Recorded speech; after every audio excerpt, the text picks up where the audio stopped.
certificate. Now, gold certificates are used in my trusts. I write trusts and I charge $3,000. I've never changed the price of my trusts. They're always the same price for everybody. My trusts are written in quantum language. They're 38 pages long, and they are holding trusts. All the different terms that you can come up with by all the 25 million fiction trusts that have been published in the last 400 years are harvestable. My trusts are not harvestable. They're written in syntax. They have been perfected. There's no courts that allow them to be brought in. The gold certificate is a value. Now, all of you are sitting on a table. What is that table worth? You had to buy it at a store. 100 bucks? Folding table like that? Those are nice tables. So that represents 1/10 of an ounce of gold. So if you had that as a piece of property and you wanted to secure it, and that piece of property was part of a corporation which was owned by the trust, because our trusts are technically a corporate structure under Robert's Rules of Order. You as a trustee would own this table, but then you would deposit it into the trust, and the trust would give you a gold certificate for 1/10 of an ounce of gold. If you had a real estate property and the mortgage is $200,000 and your property is appraised at $400,000, the bank has a $200,000 lien. You would take out a trust and you become the trustee, but the sweat equity of your property is owned to you only. How do you document that sweat equity? Well, if you are the trustee of a trust and you lay claim to the property, you put a 200 ounce, which is worth $200,000, gold certificate claim against the property title. The 200,000 ounces, or the 200 ounces, is filed with your land court here in Sydney against the property title. Anybody wants the property, they have to satisfy the trust because it has a mechanic's lien of 200 ounces of gold. So even if you get behind in your mortgage payment and the bank takes your mortgage, the 200 ounces of gold needs to be paid to you to clear title because you're the trustee that has a lien for sweat equity against the property. And the law for sweat equity supersedes all claims. The labor always gets paid first. So because the sweat equity is a invisible condition of state, it's not Federal Reserve notes. It's an invisible.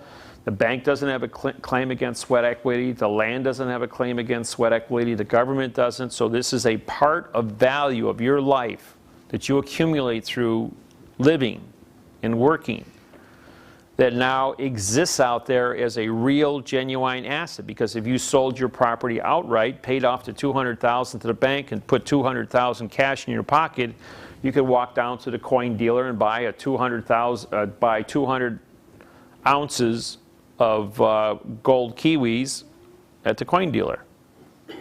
So this certificate here puts a lien against that. We did, Stephen there just filed 6 of these. Oh, 12 of them for a couple of our clients. So he knows how to do it. He's involved down here with this. Stephen and I spent about 20 hours writing up the paperwork for one of these gold certificates, and he's probably got another 40 hours in to do that was only the first one. And then he duplicated it for the other 11. So he's well up to speed on who to talk to, what court to go into. The people that manage the land court, that when our clients went in and tried to register these, they were thrown out. Stephen went in and explained to it, tried to do an explanation to them, and they listened, but they weren't quite satisfied. I came down last time I was here. I explained to them the mechanics of who owns what. The land court officers wanted us to write trusts for them so they could have their own gold certificates and register with the land office, and then went ahead and cooperated with all of our filings. And so now they're probably going to take copies of our filings and duplicate it for their own personal assets because they don't want it clipped by the government. That's how Well, they've been paying attention. So the government likes what we're doing. It's giving them a new vehicle. Now, a government agency can take and put a genuine certified gold certificate in now time against assets that are fixed. They can fraction bank it at 100 to 1. In other words, if they say they've got a value of a property and it's owned by the state, and the state has a gold certificate on file that says the state owns that asset, they can take a gold certificate and print $100 million worth of Federal Reserve notes and put it in the circulation. All of a sudden, like, their wheels are turning about, hey, there's a newfound way of doing business here. We have new assets that we can borrow money from 100 years in the future and go ballistic with. Yeah, I know. The wheels are starting to turn back there. So, on page 72, so that's what our gold certificate is. The trustee owns the trust owns the gold certificate, but you as the trustee own the trust, so you manage your own assets. You do not create a trust and give it to somebody else. That's only in the fiction world. In the fact world, your fact of volition controls the fiction of your life. And the gold certificate guarantees the sweat equity of your fact. And you have your claim of life to prove you're alive life. And you have a gold certificate that has a live life, condition of thinking for volition. And then you have a contract called the trust, which articulates your authority in now time to do, move, own, check, do checking, savings, whatever you need to have done, and manage your life.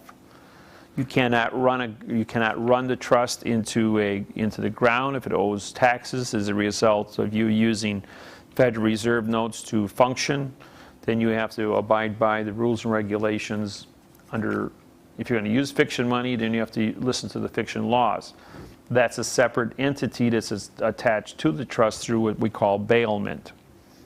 Bailment doesn't have ownership; it just has duty to perform through contract. So we took into consideration the different levels of authority in this. The first trust that we did, we started way back in 1990 and didn't publish our first one until 1997, 7 years.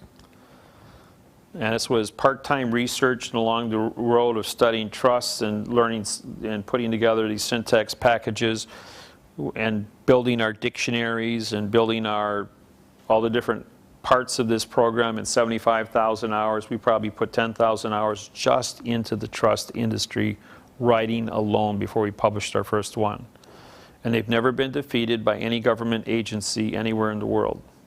So, and you show me any trust written in any language from anybody at any time in the last 400 years and I'll bust it. And the IRS will